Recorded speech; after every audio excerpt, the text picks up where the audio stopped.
A bênção que Deus está preparando para ti será notória por onde você passar. Por onde você passar, a bênção que Deus vai te dar, ela será comentada.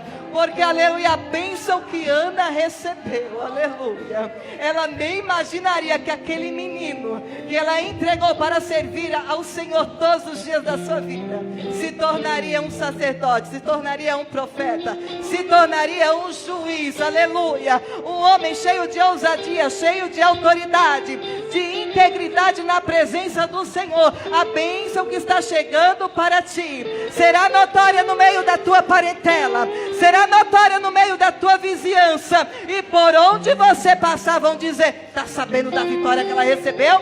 Está sabendo da vitória que ele recebeu? Foi quem que fez? Foi Deus. Foi Deus, juiz, advogado, Senhor dos senhores, médico dos médicos por excelência. Foi Ele.